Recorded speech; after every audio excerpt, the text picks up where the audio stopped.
నమస్తే. తెలంగాణ రాష్ట్రంలో మనం చూస్తూ ఉన్నాం, బీసీలకు అన్యాయం చేస్తున్నటువంటి ఈ ప్రభుత్వం అని చెప్పేసి చాలామంది బీసీ నేతలు మండిపడుతున్నటువంటి పరిస్థితి. సో చాలా రోజుల నుంచి కూడా తెలంగాణ రాష్ట్ర వ్యాప్తంగా కూడా బీసీలు 42% కోసం భారీ ఎత్తున ఉద్యమం చేసినటువంటి సంగతి అయితే తెలిసింది అందరికీ. సో ఒక పక్క స్థానిక సంస్థల ఎన్నికలు కూడా 42% ఇస్తా అని చెప్పేసి ఇవ్వలేదని చెప్పేసి ఎన్నో ధర్నాలు కానీ ఎన్నో పోరాటాలు చేసినటువంటి పరిస్థితి బీసీ నేతలది కావచ్చు. సో దానిలో భాగంగానే మున్సిపల్ ఎన్నికల్లో కూడా 42% ఇవ్వకుండా మీరు ఎట్లా పోతారు? స్థానికం అంటే పోయినారు. సో మరి ఇప్పుడు మున్సిపల్లో కూడా మీరు ఎట్లా పోతారు? లేదు మేము ఖచ్చితంగా బీసీలంగా మేమందరం కూడా ఊకుమ్మడిగా మేము ఖచ్చితంగా పోరాటం చేస్తామని చెప్పేసి ఈరోజు లోయర్ ట్యాంక్ బండ్ దగ్గర ఉన్నటువంటి అంబేద్కర్ స్టాచ్యూ దగ్గర చాలా మంది కూడా బీసీ నేతలు వచ్చి ఇక్కడ ధర్నా చేస్తున్నటువంటి పరిస్థితి. ఒకసారి అడిగి తెలుసుకునే ప్రయత్నం చేద్దాం. మహిళా నాయకురాలు, బీసీ సంక్షేమ శాఖ రాష్ట్ర ప్రధాన కార్యదర్శి పేరు ఏంటన్నారు మేడం? తారకేశ్వరి నేత గారు ఉన్నారు. ఒకసారి మాట్లాడే ప్రయత్నం చేద్దాం. మేడం చెప్పండి, ఎందుకు ఈ ధర్నాలు చేస్తూ ఉన్నారు? సో ప్రభుత్వం మీద ఏంది మీ ఒత్తిడి ఏంది? నమస్కారం అండి, నా పేరు తారకేశ్వరి నేత, బీసీ మహిళా సంక్షేమ సంఘం రాష్ట్ర ప్రధాన కార్యదర్శి. కాంగ్రెస్ ప్రభుత్వం జూటా ప్రభుత్వం, దొంగ ప్రభుత్వం. బీసీలని మోసం చేసిన ద్రోహులు అంటారు, ఉగ్రవాదులు అంటారు కదా, అది మీరే అని నేను అంటున్నాను. ఎందుకు అని అంటే 33 మహిళా రిజర్వేషన్లో కూడా బీసీ మహిళలకి సపోర్టా లేదు. కులగణన చేసినారు, అన్ని చేసిన తర్వాత 42% రిజర్వేషన్లు వచ్చిందా రాలేదా దేవుడు ఎరుగు. ఎందుకు అనంటే మీరు లెక్కలు కూడా కరెక్ట్గా తీయలేదు, ఇంటింటి సర్వే అసలు చెయ్యలేదు. చెయ్యకున్నా కానీ 42% రిజర్వేషన్లు కల్పిస్తానని చెప్పిన తర్వాతనే స్థానిక ఎన్నికలు వెళ్తాము, జెడ్పీటీసీ, ఎంపీటీసీ, సర్పంచ్ ఎన్నికలు వెళ్తామని చెప్పిన తర్వాత సర్పంచ్ ఎన్నికలు జరిపేసినారు. ఎందుకంటే గ్రామాలలో అన్నింటికి వసతులు కష్టమవుతుంది కాబట్టి మేము కూడా వాళ్ళకి అనుకూలంగా, రాష్ట్ర ప్రభుత్వానికి అనుకూలంగా ఉన్నాము. ఉన్న తర్వాత జనరల్లో కూడా బీసీలు నిలిచిన తర్వాత కూడా 60% మా బీసీలే గెలిచినారు. మీరు ఇచ్చినా ఇవ్వకున్నా మా సత్తా మేము నిరూపించుకున్నాం. మున్సిపల్ ఎన్నికలలో ఇలా చేస్తే మాత్రం ఊరుకునేది లేదు. నిరాశనాలు కాదు, మీ ఇంటిలను ముట్టడిస్తామని చెప్పేసి నేను చెప్తున్నాను. అంటే ఎందుకు అంటే బీసీలను అంటే నిజంగానే చాలా మంది నేతలు కూడా, మహిళా నాయకురాలు కూడా బీసీలను చిన్న చూపు చూస్తున్నది ప్రభుత్వం అని చెప్పేసి అంటా ఉన్నారు. అంటే మొన్ననేమో స్థానిక ఎన్నికలలో మీరు అంటా ఉన్నారు చాలా వరకు 60% బీసీలు గెలిచారు అంటున్నారు. మరి ఇప్పుడు మళ్ళీ దేనికోసం పోరాటం? ఎవరి మీద పోరాటం? ఎందుకు మళ్ళీ బీసీలను నిజంగానే ముందు వరుసలో ఉంచే అవకాశం ఉంది ప్రభుత్వం? ఎట్లా చూస్తారు?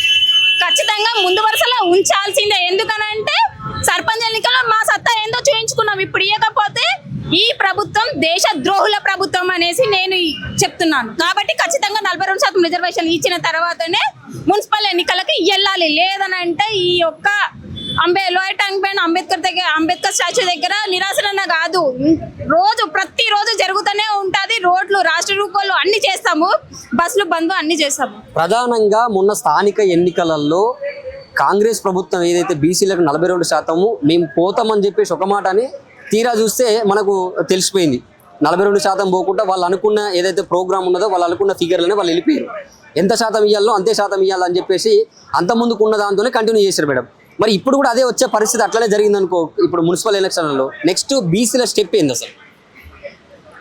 లాస్ట్ ఉన్న టీఆర్ఎస్ ప్రభుత్వము 23%, 33% ఉంటే అది మొట్టిగా వేసి 23%కి తీసుకొస్తే, ఈ ప్రభుత్వము కులగణన చేసి, సర్వేలు చేసి, అవి చేసి, ఉన్న డబ్బులంతా గవర్నమెంట్ సొమ్మునంతా స్వాహా చేసేసి మొట్టిగా వేసి 18%కి తీసుకొచ్చినా కానీ బీసీల సత్తా ఏందో మేము నిరూపించుకొని 60%కి వెళ్ళినాము. కానీ ఇప్పుడు మాత్రము ఎన్నికల కంటే ముందు 42% రిజర్వేషన్లు ఇచ్చిన తర్వాతనే జిహెచ్ఎంసీ ఎలక్షన్లకి వెళ్ళాలనేసి చెప్తున్నాను. లేకపోతే మాత్రం మామూలుగా ఉండదు. అంటే ఎంతమంది బీసీ నేతలు వచ్చి ఎంత పెద్ద కొట్లాట చేసినా, ఎంత పెద్ద ధర్నాలు చేసినా కూడా ప్రభుత్వం నుంచి ఎలాంటి స్పందన వస్తలేదు కదా మేడం. మరి అలాంటప్పుడు ఈ ధర్నాలు చేసినా కూడా ఉపయోగం ఉండొచ్చా అని ప్రజల కొంత డౌట్ కూడా ఉంటుంది కదా జనాలది.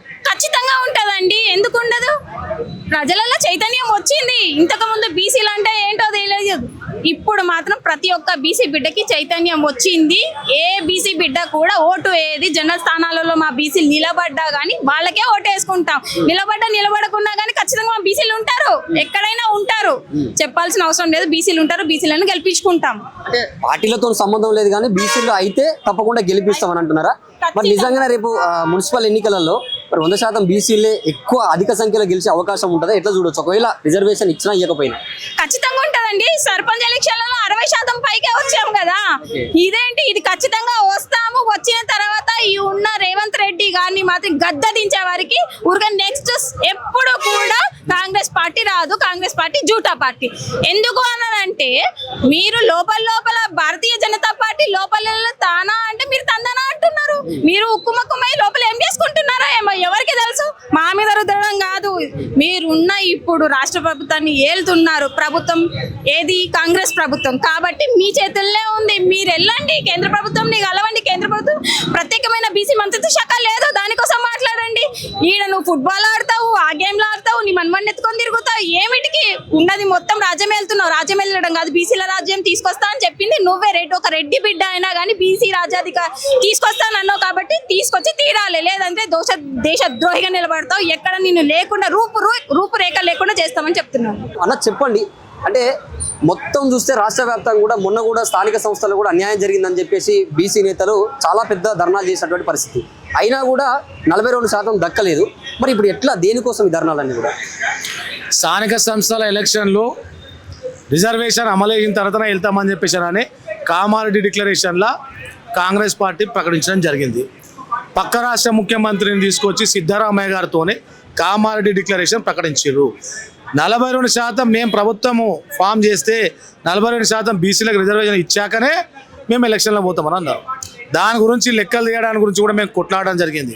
ఢిల్లీలో ఏఐసిసి ఆఫీస్ ముట్టడించడం జరిగింది. ఆ తర్వాత లెక్కలు తీసిరు, అన్నీ చేసిరు. ఎలక్షన్లు రిజర్వేషన్ తర్వాతనే పోవాలి అని చెప్పి హెచ్చరించిన తర్వాత కూడా ఆ గ్రామాభివృద్ధి కుంటుపడుతుంది, ఇక్కడ నిధులు రావాల్సినవి మిస్ అయిపోతాయి అని చెప్పేసి అని 60% ఉన్నటువంటి బీసీల కంటే 3,000 కోట్లకే అధిక ప్రాధాన్యత ఇచ్చినటువంటి రేవంత్ సర్కార్ స్థానిక సంస్థల ఎన్నికలు పోవడం జరిగింది. మేము కూడా ఎక్కడ బుద్ధి చెప్పాలో అక్కడ జెండాలో స్థానాల్లో కూడా బీసీలు నిలబెట్టి బీసీలను గెలిపించుకున్నాము, తగిన గుణపాఠం చెప్పినాం. ఆ తర్వాత నన్ను ఎంపీటీసీ జెడ్పీటీసీ ఎలక్షన్ల వాళ్ళ ఎలక్షన్లకైనా కూడా రిజర్వేషన్ ఇచ్చిన తర్వాత వెళ్తారేమో అని చెప్పని ఎదురు చూస్తున్నాం. కానీ మళ్ళీ కూడా వాళ్ళు అదే ధోరణిలో వెళ్ళడం జరుగుతుంది. అందు గురించిన నిరసనగా ఈరోజు బీసీ విద్యార్థి యువజన మహిళా సంక్షేమ మేధావులు ఉద్యోగ సంఘాల ఆధ్వర్యంలో ఇక్కడ అంబేద్కర్ విగ్రహం దగ్గర నిరసన కార్యక్రమం చేయడం జరిగింది. రానున్న ఎలక్షన్ల బీసీల సత్తా ఏందో చూపిస్తాము, మీరు చేస్తున్నటువంటి మోసాన్ని ఎండగడతాము, ప్రతి ఒక్క బీసీ బిడ్డకు చైతన్యం తీసుకొస్తాము. మీకు వచ్చే జనరల్ స్థానాల్లో కూడా డిపాజిట్లు రాకుండా కూడా తీసుకునే బాధ్యత మేము తీసుకుంటాం. దేశవ్యాప్తంగా బీసీ ఉద్యమ పోరాటం ఏదైతే ఉందో 9th షెడ్యూల్ పెట్టి పార్లమెంట్లో చట్టం చేసి ఆమోదం చేస్తే కనుక బీసీల సమస్య పరిష్కారం కాదు.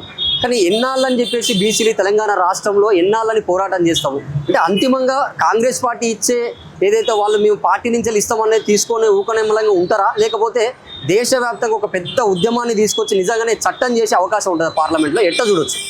బరాబర్ దేశవ్యాప్తంగా ఉద్యమం చేస్తాము. ఎందుకంటే మా సంఘము దేశవ్యాప్తంగా ఎస్టాబ్లిష్ అయి ఉంది. అన్ని రాష్ట్రాల ఓబీసీ సంఘాలు ఉన్నాయి, ఓబీసీ కమిటీ ఉన్నది. ఈ ఉద్యమము ఆల్రెడీ దేశవ్యాప్తంగా రగులుకుంది. రాహుల్ గాంధీ అనే వ్యక్తి ఒక మంచి ఉద్యమాన్ని చేపట్టిండు అని చెప్పని అనుకున్నాము. కానీ బయటనేమో జై బీసీ అంటుండు, పార్లమెంట్లోనేమో ఇంకో మాట ఓట్ చోరీ అని అంటుండు. మరి లోపల ఎందుకు మాట్లాడతలేరు రాహుల్ గాంధీ గారు అని చెప్పని మేము సూటిగా ప్రశ్నిస్తున్నాం. కాంగ్రెస్ ప్రభుత్వం మీరు దలుచుకుంటే 200 పైన ఉన్నటువంటి ఎంపీలు ఒక్కసారి గొంతు వినిపిస్తే దేశవ్యాప్తంగా నిజంగా ఒక సంచలనం సృష్టించదా? బీసీ ఉద్యమం ఊపందుకోదా? మీ చేతిలో అవకాశం ఉండి మీరు కొట్లాడతలేరు, ఈ చట్టం చేతిలో అవకాశం ఉండి వాడు ఇస్తలేడు. ఈ ఇద్దరు పార్టీలు కాకుండా ఇక్కడ ఉన్నటువంటి ప్రధాన ప్రతిపక్షం టీఆర్ఎస్ పార్టీ కూడా వీళ్ళిద్దరు చేసే తమాషాలు చూసి వాళ్ళు కూడా చోద్యం చూస్తున్నారు. మీరెందుకు భుజానెత్తుకోరు, మీరెందుకు కొట్లాడారు? ప్రతి ఒక్క పార్టీ బీసీని మోసం చేస్తుంది. అందుకనే ఖచ్చితంగా అన్ని పార్టీలకు కూడా మేము బుద్ధి చెప్తాం, బీసీ బిడ్డల్ని గెలిపించుకుంటాం. ఎవడైతే ఇస్తా అని చెప్పని మోసం చేసిండో వాళ్ళకి ఖచ్చితంగా బుద్ధి చెప్పే తీరుతాము. దేశవ్యాప్తంగా కూడా ఉద్యమాన్ని తీసుకొని పోతాము. మేము దేనికైనా సిద్ధమే. మేము యావత్ బీసీ జాతి బీసీలు రాజ్యాధికారం రావడం కోసం ప్రాణత్యాగానికైనా సిద్ధపడుతున్నాం మేము. అందుగురించనే ఇప్పుడు కాదు ఎన్నో సంవత్సరాలుగా బీసీ ఉద్యమంలో ఉన్నాం. ఈ ఉద్యమాన్ని గల్లీ నుంచి ఢిల్లీ వరకు తీసుకెళ్తాం. అక్కడ ఏసీసీ ఆఫీసే ముట్టడించినాం, ఈయన వీళ్ళ ఉన్నటువంటి గాంధీ భవనే ముట్టడించినాం.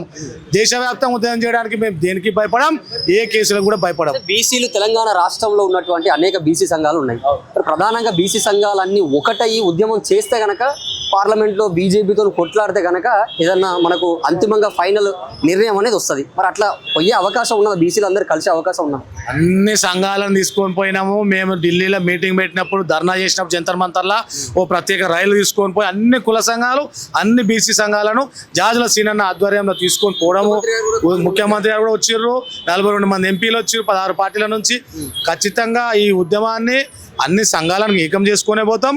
ఆల్రెడీ బీసీ జేఏసీ ఆధ్వర్యంలో జరిగింది. ఇక్కడ అన్ని సంఘాలు కూడా పాల్గొన్నారు. కాబట్టి బీసీ సంఘాలు ఎక్కడేమీ విచ్ఛిన్నంగా లేరు. ఎవరి వాయిస్ ఎవరు వాళ్ళు వినిపించినా కూడా అంతిమంగా లక్ష్యం ఒకటే. ప్రయాణం చేసే విధానాలు సపరేట్ ఉండొచ్చు, కానీ లక్ష్యం మాత్రం ఒకటే.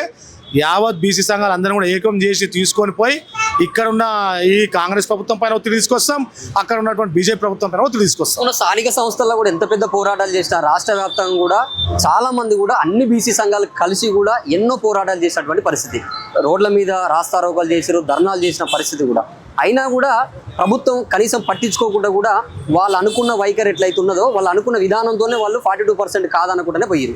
అప్పుడు కూడా ఏం చేయలే కదా బీసీలు అందరూ కూడా. మరి ఇప్పుడు కూడా మున్సిపల్లో కూడా అట్లనే జరిగితే మళ్ళీ ఏం చేస్తారు బీసీలు? ఏం చేయలేదని ఎందుకు అనుకుంటారు? ఏం చేయండి, రాష్ట్రం మొత్తం బంద్ అయిందా?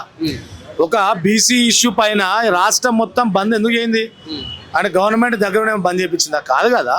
యావత్ బీసీ జాతులు, కుల సంఘాలు, బీసీ సంఘాలు అందరూ రోడ్డెక్కిర్రు. అన్ని పార్టీలు కూడా మద్దతు ఇచ్చినాయి. అన్ని పార్టీలు కూడా హెచ్చరించడం, మీరు ఖచ్చితంగా మద్దతు ఇవ్వాల్సిందే, రాష్ట్ర బంద్ ప్రకటించాల్సిందేనని.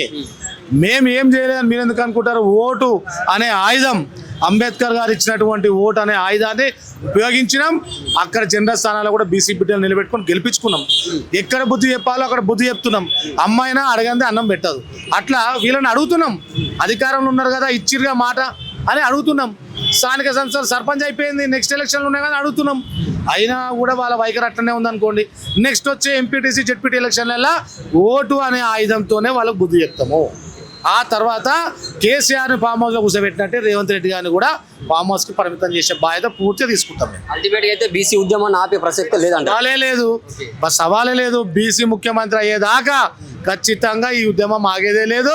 రిజర్వేషన్ రావాల్సిందే, చట్టసభలో కూడా రిజర్వేషన్ రావాల్సిందే.